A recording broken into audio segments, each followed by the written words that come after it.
저희들이 신앙생활을 하면서 가장 안이해지고 또 무너지기 쉬운 부분들이 있습니다. 저는 그걸 딱 한 가지 기준으로 점검하면 된다고 생각을 합니다. 하나님의 말씀에 나를 으깨어서 집어넣으면 그게 바로 믿음이고, 그 믿음이 나를 건강하게 할 수 있습니다. 근데 반대로 내 상황과 환경과 내 생각, 거기에다가 하나님의 말씀을 갖다 집어넣기 시작을 하면, 즉 궤변이 되어지고 불신앙이 되어진다는 거죠.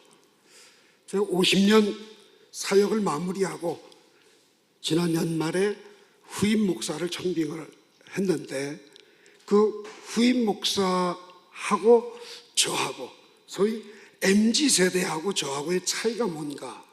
사실 저희 교회는 그냥 여러분 잘 아시는 삼성 반도체 직원들만 나오는 교회입니다. 특수한 교회입니다. 제일 나이 어린 교인이 22살, 제일 늙은이가 50입니다. 저는 꼰대고요. 청년만 나오는 교회다 보니까 이 청년들, MZ세대 아주 독특한 특성들이 있습니다. 자유분방하고요. 그렇지만 그 중에 말씀 안에 자기를 으깨면서 살아가는 꽤 많은 청년들이 있는 것을 보면서 목회에 힘을 얻을 수도 있는 기회들을 많이 받곤 합니다.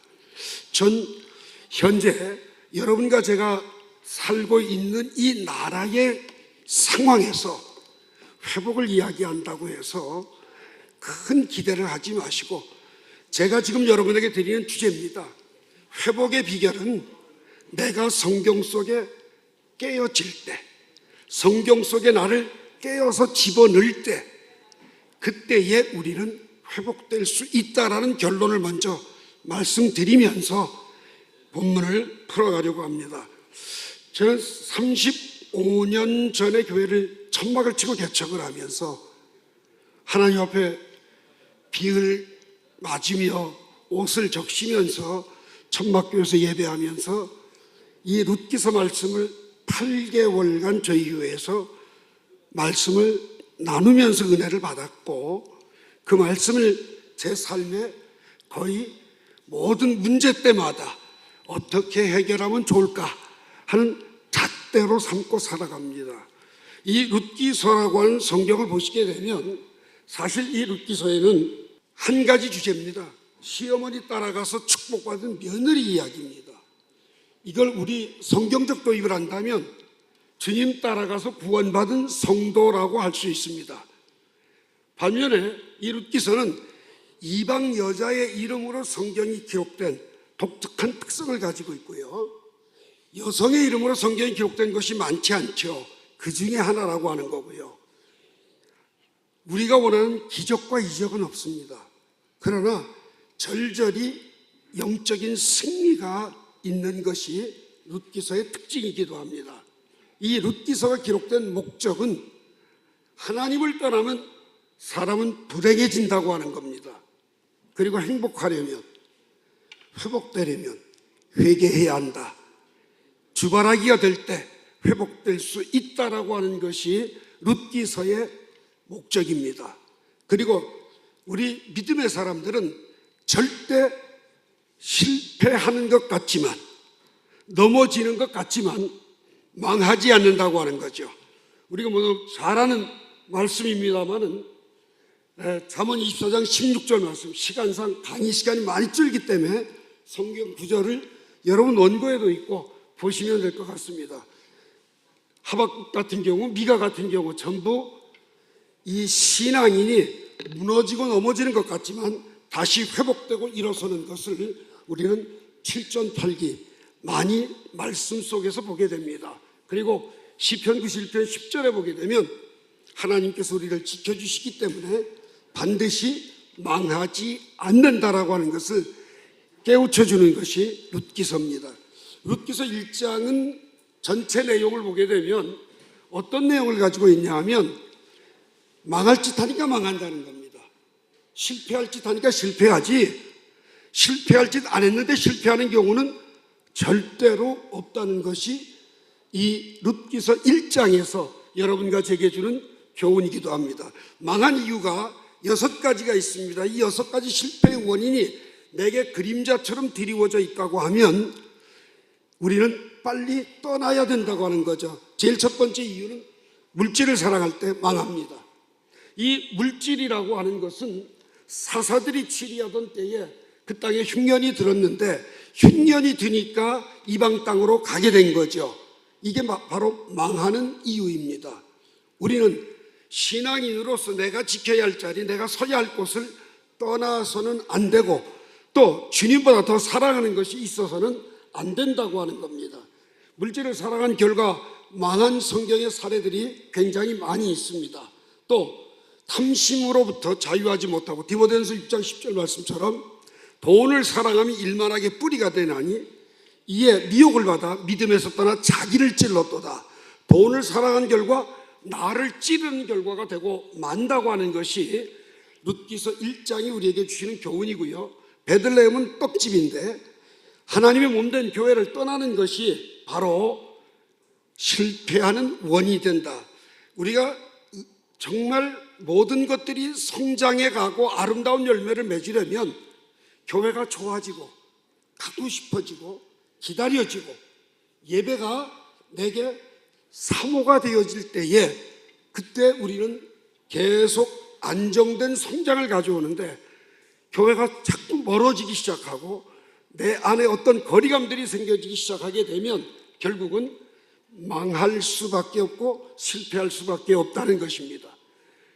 그 다음에 이 세 번째로 실패의 원인이 있다고 한다면 모압으로 들어갔다는 겁니다. 모압이라고 하는 곳은 세상을 상징합니다. 하나님 믿는 사람이 양다리를 걸치고 사는 경우들이 참 많죠.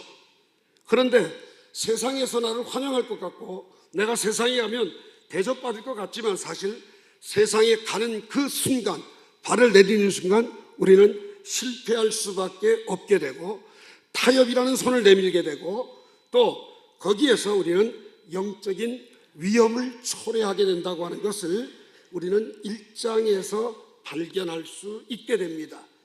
그 다음 네 번째로 우리가 원인을 또 찾는다고 하면 우상숭배다. 지난 정부가 우상숭배에 대한 게 많이 나옵니다만 우상을 숭배하는 것 자체가 하나님이 가장 미워하는 악이기 때문에 우상숭배가 시작이 됐다고 하는 건 뭐냐? 나오미가 자기 며느리에게 너희 조상과 너희 신에게로 돌아가라 하는 고백에서 우리는 충분히 우상숭배가 실패의 원인이 되었다고 하는 것을 발견하게 되고 결국 타 종교와 믹싱이 되기 시작을 합니다.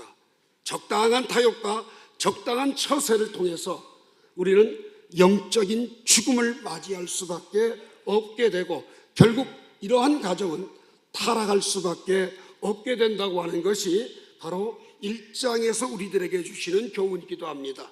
다음 다섯 번째 이유는 기도하지 않았다. 사사들이 치리하던 때에 저들이 위험이 오고 어려움이 왔으면 하나님 앞에 무릎을 꿇어야 되는데 자, 여러분들 이런 생각 한번 해보십시오. 갑자기 내가 가장 사랑하는 손자가 고열이 오릅니다. 여러분의 머릿속에 그 아이를 붙잡고 품에 안고 기도하는 것이 먼저 생각이 나면 안정권의 영적 생활입니다. 야, 빨리 병원 가자. 시동을 걸고 병원을 향한다고 하면 바로 2단계에 접어들고 있는 내 모습이라는 것입니다. 환난 날에 나를 부르라. 내가 너를 건지겠고 내가 나를 영화롭게 하리오다. 환난을 통해서 오히려 영광 받으시기를 원하시는데 그 환난은 기도하는 사람에게만 영광으로 돌릴 수 있는 은혜가 임하게 된다고 하는 겁니다. 기도하지 않으면 결국은 실패할 수밖에 없다. 이게 바로 엘리멜렉이 가장으로서 가장 중대한 실수를 흉년 앞에서 기도하지 않고 인간적 생각으로 풍족의 땅을 향해 간 것이 실패의 원인임을 말씀하고 있습니다. 그래서 기도 없는 결정, 기도 없는 선택, 그것은 결국 우리가 스스로 불행을 자처하는 결과가 될 수밖에 없다는 것을 기억하시길 바랍니다. 마지막으로 지도자를 따르지 않은 것, 사사들이 치리하던 때 룻기 1장 1절에 가장 먼저 나옵니다. 당시의 영적인 지도자로 하나님은 사사를 세워놓으셨어요. 그 사사들이 치리하면 사사들의 치리에 따르고 이끌림을 받아야 되겠죠. 그런데 자기가 가고자 하는 그 길에 사사들의 지도를 받거나 사사들에게 가서 이렇게 하겠다라고 이야기하는 경우들이 성도들의 삶에 가면 갈수록 적어집니다. 아마 우리 장로님들이나 오늘 이 자리에 참석하신 분들은 그래도 신앙생활의 연조각교회 되시니까 아마 적지 않게 목사님과 협의하고 의논하고 기도해달라고 부탁하고 이런 삶을 살아가실 텐데 젊은 아이들은 그런 게 전혀 없습니다. 그래서 제가 이걸 한번 저희 교회에서 강의를 했더니 이 삼성이 젊은 아이들을 망하게 하는 첨단의 방법들을 동원해서 회사들을 이끌어 갑니다. 그게 뭐냐 하면 항상 1, 2, 3차를 합니다. 회식을. 1차는 뷔페나 고깃집 가서 식사를 하고 2차는 나이트클럽 그런 데 가고 3차는 소위 남성 애들은 호스티스가 있는 술집으로 가고 여성 애들은 호스트바가 있는 곳으로 데려갑니다. 여러분의 자녀들 가운데 삼성 보내는 분 계시면 기도 많이 해 주시길 부탁을 드립니다. 저희 지금 기흥단지에 8만 7천 명이 있습니다. 기숙사에 18,000명이 삽니다. 그런데 입사할 때 그 아이들의 신앙 이렇게 다 기록을 한 내용을 보게 되면 약 한 30%, 28%, 30%가 크리스찬입니다. 그런데 교회 나오는 숫자는 얼마냐? 기숙사에는 18,000명, 근무하고 있는 8만 7천 명 가운데서 7번 예배에 많이 나와봐야 1,800에서 2,000명입니다. 3부 예배 때는 한 1,000명이 나와서 예배를 하지만 사실 바쁘고 쫓기는 생활 속에서 그들은 어떤 일들에 대해서 진지하게 기도하거나 의논할 수 있는 그런 훈련들이 적게 되어 있다 보니까 자기가 결정한 대로 가는데 박정재라고 제가 이름 밝힙니다. 왜 본인한테 동의를 얻었기 때문에 이 아이가 처음 교회를 나와서 교회를 평생 다녀보지 못하던 아이가 예수를 믿고 이 말씀을 듣고 나서는 한번 찾아와서 제게 기도를 부탁해요. 목사님 기도해 주세요. 저 오늘 갈 데가 있습니다. 저는 감 잡았죠. 1, 2, 3차 회식 가는구나. 그런데 뻔히 알면서 뭐라고 여러분 기도해 줘야 되겠어요? 룸사롱 가서 술 잘 먹고 오라고 그러겠습니까? 가서 어떤 세상의 그 속화된 모습 속에서 잘 이겨내고 오라고 기도를 하겠습니까? 어떤 아이디어가 안 떠올라요. 그러다가 뭘 어떻게 기도해 줘야 될까 망설이다가 그냥 빨리 가야 될 아이니까 기도하자고 그러고 머리에 제가 신년 예배 때도 안수를 잘 안 하는데 머리에 손을 얹고 순간 떠오르는 말씀대로 하나님 할만하시거든 이 잔을 내게서 옮기시옵소서. 그러나 나의 원대로 마옵시고 아버지의 뜻대로 하옵소서. 그리고 예수님 이러고 기도합니다 하고 보냈습니다. 룰루랄라 신났다고 두 손을 흔들면서 갑니다. 그런데 그날 1차 뷔페에 가서 식사를 잘하고 2차 가서 디스코텍 나이트클럽 가서 춤도 잘 추는데 춤을 추다가 즐기다가 영을 즐기다가 스테이지에서 막 요란한 불빛이 돌아가는데 이 아이는 몸이 석고가 돼서 이렇게 굳어버리고 말았습니다. 그런데 이 스테이지가 계속 음악이 돌아가는 게 어느 정도 가다가 꺼져버리지 않습니까? 다 자리에 들어왔는데 봉상 하나가 이러고 서 있으니까 가서 누가 툭 건드렸는데 그 자리에 쓰러지고 말은 겁니다. 바로 회식을 이끌던 부장이 그 아이를 끌고 동수원병원으로 119를 타고 갔습니다. 2시간, 3시간이 돼도 안 깨어나는 거예요. 그 부장이 안타까우니까 대답 안 되니까 저를 불러서 제가 한밤중에 12시 15분에 동선병원 응급실을 갔습니다. 가서 저는 왜 이 아이가 석고도상이 동상이 되어 있는지를 알고 있었으니까 손을 얹고 기도를 하는데 푹 하고 눈이 떠집니다. 그 아이가 무릎을 탁 꿇고 목사님 다시는 이런 잘못 안 할게요. 목사님이 어디를 가든지 허락받고 가랬으니까 기도받으면 술집 나도 만사형 통할 줄 알았습니다. 그러면서 얘기를 던지는 거예요. 그 친구는 지금 목사가 돼서 1200명 되는 교회 위임 목사로 목회 잘하고 있습니다. 제가 이 얘기를 왜 드리느냐, 사실 지도자를 따르는 게 아무것도 아닌 것 같다고 아모스 3장 7절 말씀을 보시게 되면요, 우리가 왜 지도자에게 따르고 순종해야 되는가를 우리에게 알려주시고 계시고요, 또 고린도서 1장 22절에서도 우리에게 분명하게 설명하고 있다고 하는 사실을 염두에 두시기 바랍니다. 오늘은 이제 여러분들의 회복의 비결을 말씀을 드려야 되는데, 룻기 2장이 바로 회복의 비결입니다. 1절부터 8절까지 내용을 가지고 15분 안에 제가 설명을 마치겠습니다.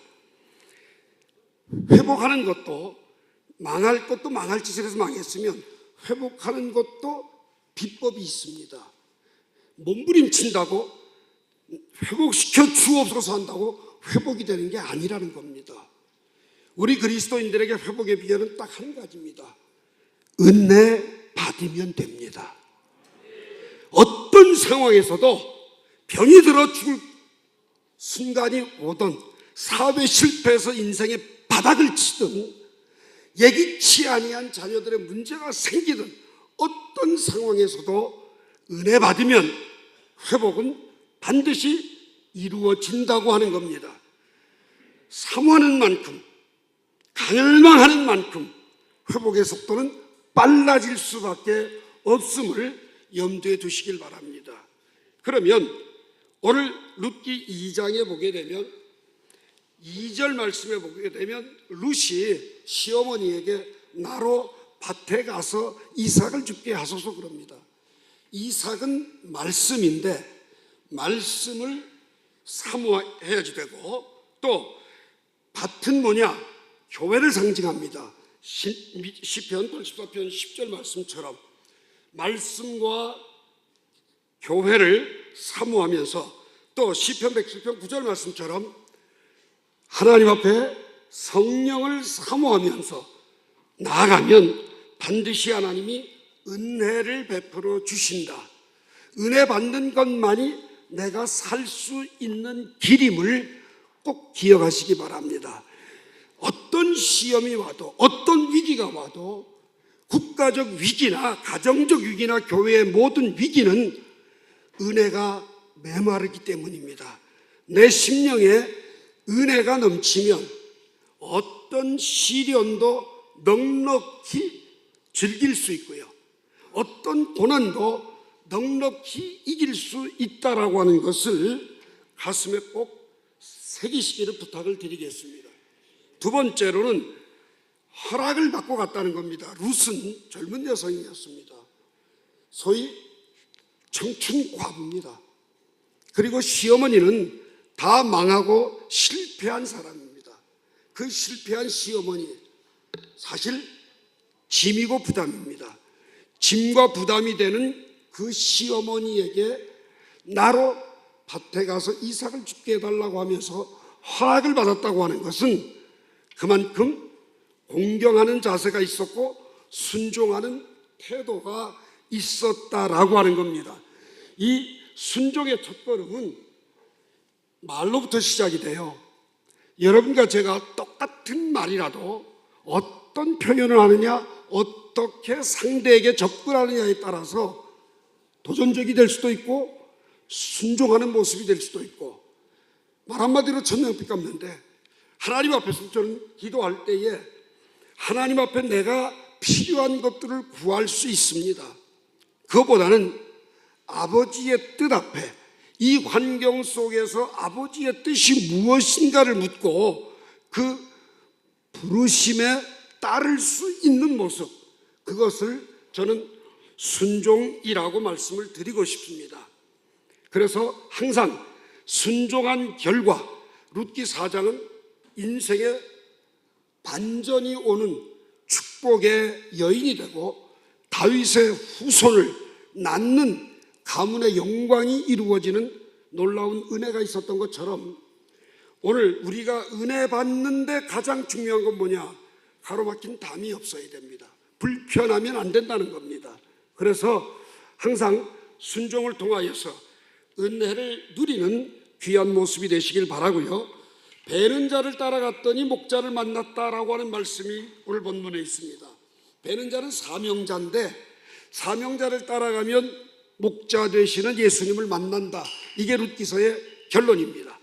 그래서 이러한 삶 속에서 하나님의 축복을 누릴 수 있는 우리는 자세를 가져야만 된다. 항상 여러분이 신앙생활 하시면서 목사님과 대립각이 될 때도 있고요. 내 생각과 배치될 때도 있습니다. 그럴 때 나는 과연 어떻게 할 것인가? 목사니까 목사는 목사 편 든다. 이렇게 생각하지 마시고 내가 여기에서 선택을 함으로 말미암아 성도들에게는 어떤 영향력을 미칠 것이고 목사님께는 어떤 영향력을 줄 것인가를 한 번만 생각하시고 기도하신다면 우리는 베는 자를 따라 목자를 만나는 그 길을 걸을 수 있다라고 하는 것을 기억하시기 바랍니다. 네 번째로는 은혜스러운 교회에 속해야 되는데 보아스가 거느린 밭에 이르렀더라는 말씀입니다. 이 보아스는 예수님을 상징하는데 우리의 몸된 교회들은 전부 다 주님이 피 흘려 세우신 교회들입니다. 머리도 예수 그리스도고 우리의 교회의 주인도 예수 그리스도입니다. 주님이 다스리는 교회, 참 주님이 이끄시는 교회. 오늘 이 자리에 있는 목사님과 장로님 모두가 다 주님께 온전히 붙들려서 인도함 받는 은혜스러운 삶이 되시기를 축복합니다. 교회는 반드시 이 모습이 있어야 됩니다. 교회가 은혜롭지 못하면 교회가 분쟁난 교회 가서 보세요. 성도들의 삶이 전부 빈핍해지기 시작합니다. 우리가 은혜로워야 될 건 내 가정이 살고 내가 살고 내 사업이 사는 길이기 때문에 은혜롭게 가야만 합니다. 그게 하나님 뜻입니다. 그러므로 보아스가 거느리는 삶의 모습 속에서 그 보아스가 나를 얼마나 지배하시는가, 보아스에게 지배를 당하는 모습이 꼭 되길 바랍니다. 지금 이 사진은 저희 교회가 파송한 중국 선교사입니다. 그런데 선교사들이 몽땅 쫓겨났어요. 중국에서. 그래서 한국으로 돌아왔습니다. 다시는 중국에 들어갈 수 없는 블랙리스트가 된 겁니다. 이 선교사가 절 찾아와서 어떻게 하면 좋겠냐요. 그래서 방법은 딱 하나다. 중국 가야 중국 사람이냐. 대림동 가도 있고 안산 가도 있고 맨 천지가 중국 사람이 없는 데가 하나도 없는데 거기 가서 한족 사역을 해라. 그래서 지금 이 선교사님은 대림동에서 안산에서 그 다음 평택에서 세 군데 담임 목사로 한족교회를 사역을 하고 있습니다. 지금 모이는 숫자가 한 700명 정도.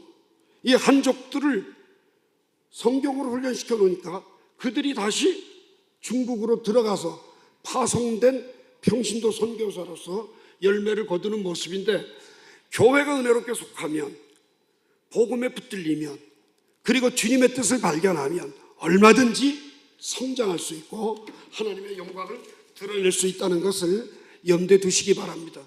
제가 총회 미래교육원을 맡고 있으면서 지금 LMS, 즉 사이버 대학 수준의 총회 교육 사이트를 만들으라고 6개월이 걸리는데 6월 2일자로 오픈할 예정입니다. 그 일을 하면서 저희 교회는 주일학교가 한 명도 없습니다. 제일 나이 어린 사람이 22살이니까요. 근데 교회들마다 주일학교가 끊어져 가고 있습니다. 무너져 가고 있고요. 어떻게 하면 좋을까? 지난 3월 31일 날 바로 요 문 앞에 나가시면 저희 교육원에서 그 늘품 학교 사업단 팀이 부스를 설치해 놓고 있습니다만은 그 아이들이 지금 교회에서 단절돼 버리면 한국교회는 소망이 없게 됩니다. 한국교회 살리려면 아이들 전도해야 됩니다. 여러분 지금 교회에서 장로님들 정말 주일학교에 몇 %나 재정을 투자하고 계십니까? 100년지 대계인데 교육을 위해서 20, 30% 투자해야 되지 않습니까? 5% 넘는 교회가 한국교회 1%가 안 됩니다. 이건 우리가 스스로 주일학교로 멀어지도록 했습니다. 거기에 얼마나 환경은 어렵습니까? 학교 앞에가 전도도 못합니다. 법으로 금지되어 있습니다. 아이들을 이끌어들일 방법이 없어집니다. 그래서 이 앞에 부스에서 한번 여러분 보시고 과연 어떻게 하면 저희는 이제 차례차례 어린 영아부터 시작해서 노년에 이르기까지 각 교회에서 접목을 해서 훈련시켜서 복음을 전한 전도의 열매들을 맺게 하는 일에 좀 매진하려고 합니다. 여러분들이 좀 관심 가져주시면 감사하겠고요. 그 교회가 은혜로우면 가장 중요한 모습은 복음을 전하는 모습이 된다고 하는 점을 염두에 두시기 바랍니다. 자, 그 다음 5번째로 제일 첫 번째 이야기 드렸던 회개하랍니다. 분명 이 나라와 이 민족은 우리들의 죄 때문입니다. 아멘을 안 하실 줄 알았어요. 여러분 성경 속의 모든 회개는 나와 내 민족과 조상이 범한 죄를 통해 자복할 때 회복이 시작이 됩니다. 그냥 그래도 평생 예수 믿고 잘 살았는데 내가 뭐 회개할 게 있어. 이게 한국교회의 가장 큰 질병이라고 저는 생각을 합니다. 한국교회가 살려면 오늘 나부터 회개하는 결단이 있기를 원합니다. 왜? 오늘 룻이 보아스를 만나자마자 나는 이방 여인이언을 어찌 내게 은혜를 베푸시나이까. 스스로 뻔히 다 알고 있는데, 이방 여자인 줄 다 알고 있는데도 불구하고 이방 여인이거니라고 자기 자신의 신분을 노출을 합니다. 탕자가 아버지께 돌아와서 탕자가 준 돈 가지고 어떻게 무슨 죄를 졌다고 하지 않지만 그 한마디의 압축이 뭡니까? 하늘과 아버지께 죄를 지었사오니 나를 품꾼의 하나로 여기소서. 그 한마디가 정말 인생의 밑바닥에서 찢어지는 마음 가지고 자복하는 모습이거든요. 오늘 우리들에게 이러한 자복이 있게 될 때, 우리가 우리를 자백하면 저는 미쁘시고 의로우사 우리의 모든 죄를 사해 주시는 은혜로 승리할 수 있게 되기를 간절히 축복드립니다. 특별히 오늘 이 본문 말씀 속에서 우리가 보아스를 통해서 또 룻을 통해서 깨달아야 될 많은 것들 가운데서 이 영적인 교제입니다. 이 룻을 만났을 때의 보아스의 첫 마디가 우리들에게 굉장히 의미 있는 말을 던져주고 있습니다. 그건 뭐냐? 룻에게 하나님께서 축복하고 있다는 사실을 분명히 선언하고 있다는 겁니다. 여러분과 제가 누굴 만나든지 간에 축복한다면 거부할 사람 아무도 없습니다. 오늘 우리는 이러한 영적인 교제를 통해서 하나님의 은혜를 누리게 되시길 바랍니다. 마지막입니다. 뜨거운 열심입니다.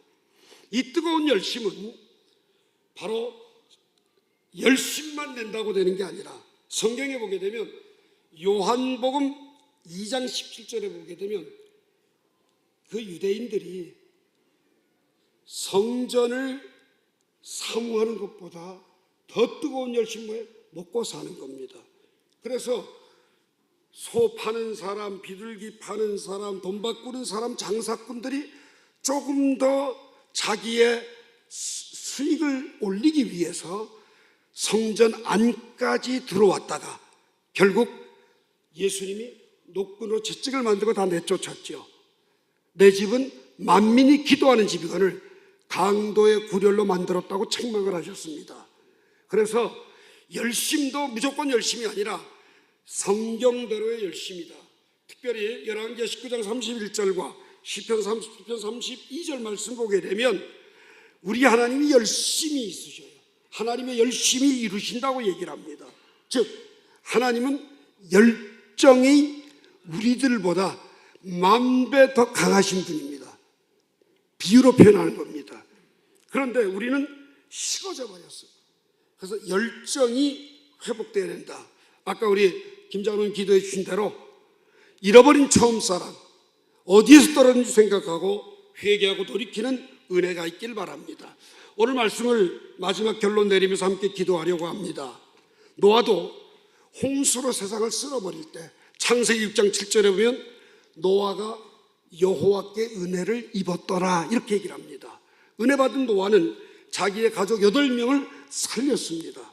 요셉은 억울하게 옥살이라고 노예살이 하지만 하나님이 창세기 39장 4절에 보니까 은혜를 입어 섬길 수 있게 하니까 그는 결국 시련의 기간을 통과하고 애굽의 총리가 됐습니다. 어디 그뿐입니까? 느헤미야 1장 11절에 보면 느헤미야는 자기가 섬기고 있는 왕 앞에 자기 조국이 폐허가 된 걸 알고 가슴을 끌어안고 기도하면서 하나님 저 왕 앞에 은혜를 입기를 원합니다. 이런 기도를 드렸을 때 왕이 느헤미야를 보자 얼굴에 왜 근심이 가득하냐 물으면서 성벽을 재건할 수 있는 기회를 그에게 부여해 줬던 것을 우리는 보게 됩니다. 에스더도 에스더 5장 8절에 보게 되면 내가 만일 왕의 목전에서 은혜를 입으면 이런 결단을 가지고 죽으면 죽으리라 하고 금식하고 왕에게 나아갔을 때 금호를 내밀었죠. 저는 오늘 우리가 하나님의 은혜를 입는 것만이 내 심령이 회복된다. 하나님의 은혜를 입는 것만이 내 가정이 산다. 하나님의 은혜를 입는 것만이 우리 교회가 세워진다. 하나님의 은혜를 입는 것만이 이 민족이 살 길이다라는 것을 가슴에 꼭 각인하시고 은혜 받으면 삽니다. 우리 잠시 함께 주여 한번 부르고 하나님 은혜 있기 원합니다. 간절한 마음으로 기도하겠습니다. 주여 살아계신 하나님 감사합니다. 하나님의 은혜를 입어 섬기는 자가 되기를 원합니다. 하나님이여 이 시간에도 간절히 빌고 원하옵기는 정말 엘리멜렉처럼 하나님이여 세상을 사랑하고 베들레헴을 떠나고 하나님을 등지고 세상을 쫓아가다가 실패한 인생 되지 않게 해주시고 우리의 삶이 회복의 역사가 이루어지기를 원합니다. 은혜 받아야 회복할 수 있사오니 오늘도 은혜를 입게 하옵소서. 내게 은혜를 베풀어 주옵소서. 은혜를 입어 가정을 살리고 교회를 살리고 이 민족을 살리는 하나님의 사람들이 다 되게 하여 주시옵소서. 은혜를 베풀어 주셔서 이 자리에 머리 숙인 저희들이 하나님의 은혜 가운데 회복의 역사를 일으키는 하나님의 종들이 다 되게 하옵소서. 예수님의 이름으로 기도하옵나이다. 아멘.